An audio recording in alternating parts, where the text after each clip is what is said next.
The grand, decaying silhouette of Blackwood Manor stood stark against the twilight sky, a monument to forgotten opulence and whispered horrors. Locals spoke of it in hushed tones, its very name synonymous with inexplicable chills and spectral sightings. Vines, thick as anaconda coils, strangled its once proud stone facade, pulling it ever deeper into the earth, while shattered windows gazed like vacant eyes across the overgrown estate. Inside, dust motes danced in the sparse beams of light that pierced the gloom, illuminating a labyrinth of empty rooms, each steeped in an oppressive stillness, heavy with the weight of untold stories. This was no ordinary ruin. It was a mausoleum of memories, a place where history refused to lie buried. Into this brooding silence stepped Sarah, a historian whose ambition burned brighter than the flickering gas lamps she carried. Young, sharp-eyed, and fiercely independent, she specialized in the murky intersection of folklore and verifiable fact, chasing down urban legends with the rigor of a seasoned detective. For Sarah, the supernatural wasn't a flight of fancy, but a historical anomaly, a cultural echo demanding forensic analysis. Blackwood Manor, with its rich tapestry of local lore and persistent rumors, was her ultimate prize. Her motivation transcended mere academic curiosity. A faint, unsettling thread in her own family's lineage seemed to weave back to this very region, a connection she couldn't quite articulate but felt deep within her bones. She was here not just to study the past, but perhaps to understand a fragment of herself.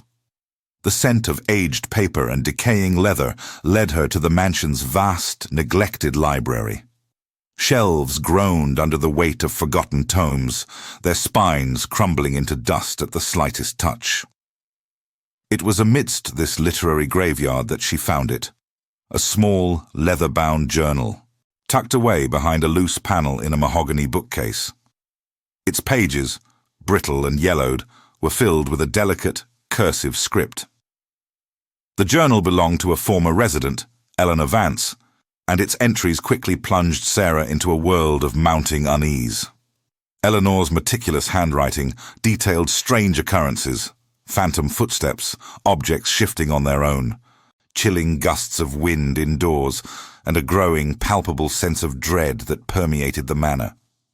Interspersed within these accounts were the first tantalizing hints of a tragic love story, entwined with betrayal, subtly woven into the very fabric of the house. As Sarah delved deeper into Eleanor's narrative, the mansion seemed to awaken around her. Whispers, faint and indistinct, snaked through the empty halls, sounding like forgotten secrets exhaled by the very walls. A heavy antique clock, long since ceased, suddenly chimed thrice in the dead of night, its metallic echoes reverberating unnervingly. Objects would shift inexplicably. A porcelain doll found facing the wall, a heavy book fallen from a shelf. Chilling cold spots would materialize out of nowhere, raising goosebumps on her arms, only to vanish moments later. Sarah, ever the pragmatist, initially dismissed these phenomena as the creaks and groans of an old house, or the product of her overactive imagination, fueled by Eleanor's increasingly frantic entries.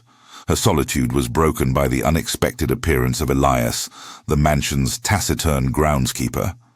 His face was a roadmap of weathered lines, his eyes holding a depth of knowledge and sorrow that belied his gruff exterior. Elias moved with a quiet efficiency, his presence a constant, unsettling reminder that Sarah was not truly alone.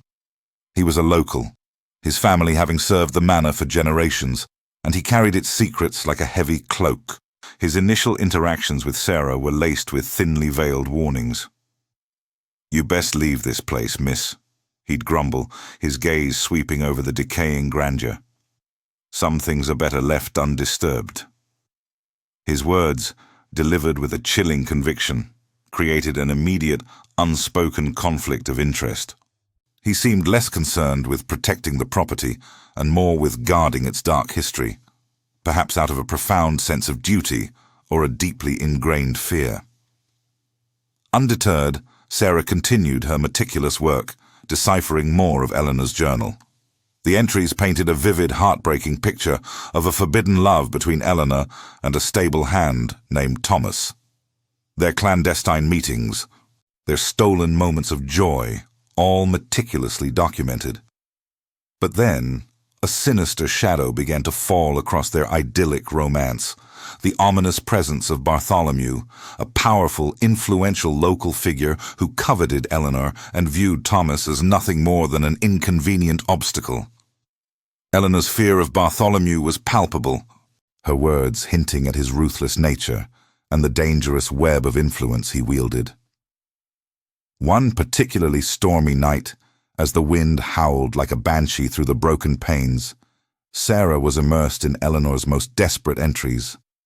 The words blurred, the room spun, and a sudden bone-chilling cold gripped her. She gasped, not from the cold, but from a terrifying, vivid hallucination. She was no longer Sarah, but Eleanor, experiencing a moment of profound betrayal. She saw Thomas, his face contorted in agony, framed by a scene of violent accusation, Bartholomew's cruel smirk looming in the background. A sharp, searing pain tore through her chest, followed by a crushing sense of despair. The vision evaporated as quickly as it appeared, leaving Sarah trembling, gasping for breath, her heart hammering against her ribs. This was no coincidence, no trick of the light.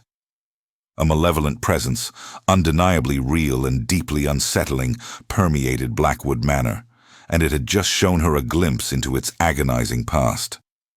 Her academic skepticism shattered, replaced by a cold, hard certainty. The mansion was not merely haunted.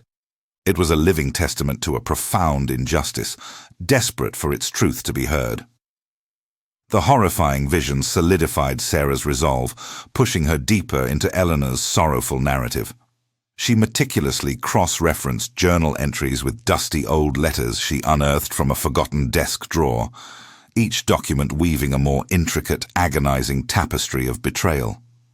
Bartholomew, she discovered, was not merely a rival. He was a master manipulator, a puppeteer pulling strings of power and influence.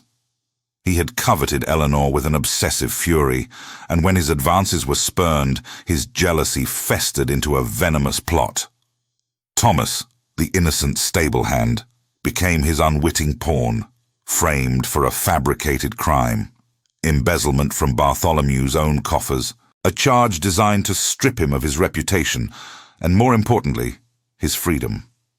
The letters, penned in Eleanor's elegant, trembling hand, detailed her growing despair, her desperate attempts to gather evidence, to find a way to clear Thomas's name before it was too late. Her words were a raw plea for justice, a silent scream echoing across the decades. As Sarah delved further, the mansion itself seemed to awaken, the malevolent presence intensifying its assault. It was no longer subtle whispers or fleeting chills. Poltergeist activity became rampant. Books flew from shelves, doors slammed shut with violent force, and the ancient chandelier in the main hall would swing precariously, its crystal tears clinking like a funereal bell.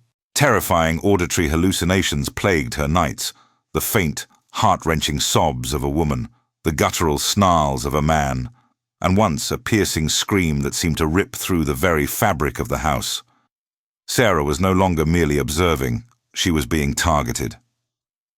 The spirits, she realized with a chilling certainty, were not simply haunting the mansion. They were actively trying to communicate, desperately seeking something from her, a conduit for their long-suppressed anguish. Elias, observing the escalating chaos and Sarah's unwavering determination, finally broke his stoic silence. His weathered face, usually impassive, now held a flicker of genuine concern, perhaps even fear. In a hushed, gravelly voice, he revealed his family's grim legacy, a connection to the manor that stretched back generations. His ancestors, he confessed, had been caught in Bartholomew's web, some as unwilling accomplices, others as silent witnesses to the injustice. Elias spoke of a generational burden, A quiet pact passed down through his family to guard the mansion's secrets. A pact born of fear and perhaps a deep-seated guilt. He knew more than he had ever let on, hinting at hidden truths and a curse that bound the living to the dead. An uneasy alliance formed between the historian and the groundskeeper, two disparate souls united by the ghosts of the past. Their quest for truth led them to forgotten corners of the mansion, dusty attics filled with forgotten heirlooms and damp, cavernous cellars. They scoured through crumbling ledgers, deciphered faded documents, and finally, their search culminated in a discovery beneath the mansion's ancient foundations. A hidden crypt, not for the dead, but for secrets. Within its shadowy confines, Sarah found it. Irrefutable evidence of Bartholomew's treachery.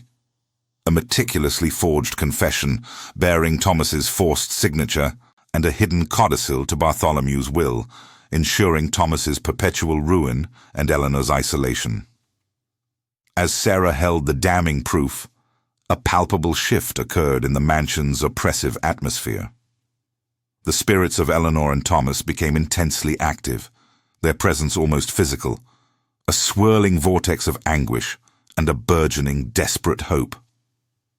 But then, a cold, suffocating dread descended. A dark, oppressive force, unseen yet undeniably powerful, surged through the crypt, attempting to rip the evidence from Sarah's grasp. It was Bartholomew's lingering evil, his spectral hand reaching across time, desperate to keep his heinous secrets buried forever. Sarah clutched the documents, her knuckles white, her heart pounding a frantic rhythm against her ribs.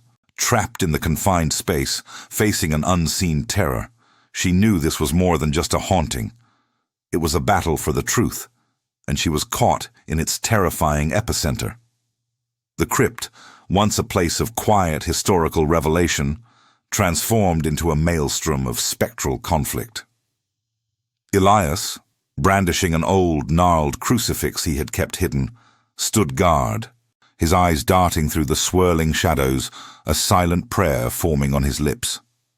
Sarah, clutching the evidence tightly, felt an icy tendril of despair attempt to pry her fingers open, but a sudden surge of warmth, like a gentle embrace, enveloped her, strengthening her resolve.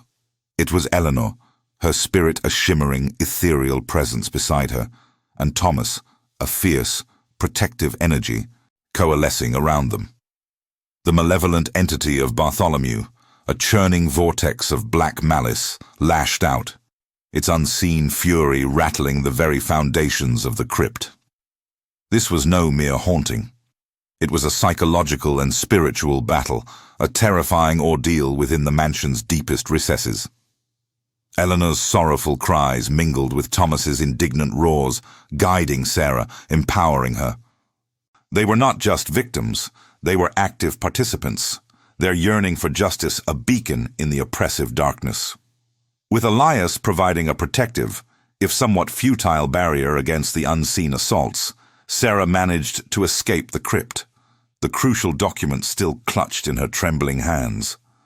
The weight of centuries of injustice pressed upon her, but so too did the fierce determination born from witnessing the spirit's torment.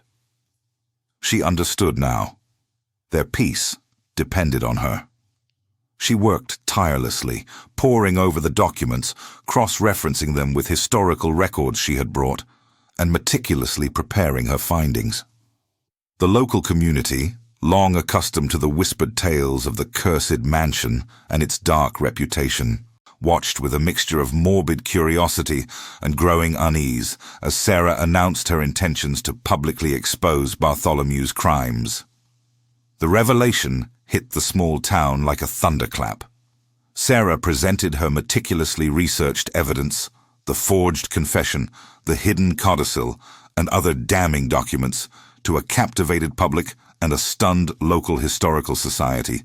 The truth, ugly and undeniable, laid bare Bartholomew's monstrous manipulation, his ruthless ambition, and the tragic fate he had orchestrated for Eleanor and Thomas. The news spread like wildfire, forcing the community to confront its own complicity in allowing such a dark chapter to remain unexamined for so long. Justice, after centuries of silence, was finally served.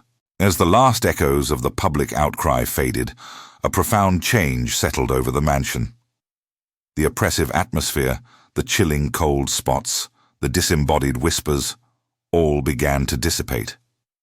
In a deeply moving, almost sacred moment, Sarah and Elias stood in the main hall.